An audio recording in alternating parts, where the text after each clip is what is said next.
RJD के मुख्य प्रवक्ता शक्ति सिंह यादव का बड़ा बयान सामने आया है, जिन्होंने मांझी पर हमला बोला है। उन्हीं के साथ साथ और भी कई नेताओं पर उन्होंने हमला बोला। एनडीए के अंदर इतनी बेचैनी क्यों है, ये वो कहते हुए नजर आए। उन्होंने कहा कि कहीं दबाव की राजनीति तो नहीं हो रही है, कहीं राज्यसभा का कोई मसला तो नहीं है। मांझी जी ने केंद्रीय मंत्री के पद से इस्तीफा देने की धमकी दी और मांझी जी ने अपने बेटे संतोष सुमन को भी नसीहत दी। आपका प्रवक्ता बोलता है मांझी जी ने जो बोला है, सड़क पर आएंगे, आंदोलन करेंगे। शक्ति सिंह यादव ने कहा कि मैनेजमेंट से भले ही जनादेश आपने हासिल कर लिया, भारतीय जनता पार्टी अपने सहयोगियों को सुनती नहीं है, सिर्फ और सिर्फ आदेश सुनाती है। मांझी जी की जो बयान है और उनकी जो पीड़ा है, आखिर 202 सीट के बावजूद भी एनडीए के अंदर में बेचैनी की तूफान क्यों उठ रही है? कहीं दबाव की राजनीति तो नहीं, राज्यसभा का कोई मसला तो नहीं।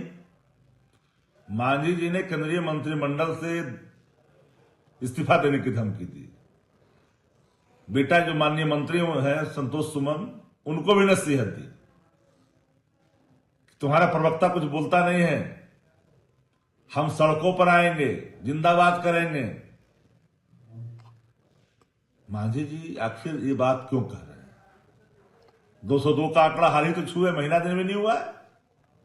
भले ही आपने मसानी मैनेजमेंट से जनादेश प्राप्त कर लिया हो, भारतीय जनता पार्टी अपने सहयोगियों को सुनता नहीं, आदेश सुनाता है। ये बात घटक दलों को याद रखनी चाहिए। अब मैं बार बार ये बात को कहता हूं कि मांझी जी सच में निर्णय लेंगे या फिर दबाव की राजनीति करेंगे? ये कौन सी पीड़ा है भाई, कैसी पीड़ा है? लेकिन एक बात याद रहे, भारतीय जनता पार्टी के राजनीतिक कोड़े बड़ा मजबूत है।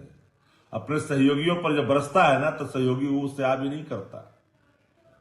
हाँ, पीड़ा है। 202 के बाद मैंने किसी भी सरकार में 1 महीने के अंदर इतनी बेचैनी सहयोगियों में नहीं कभी देखा है, जो देखा जा रहा है।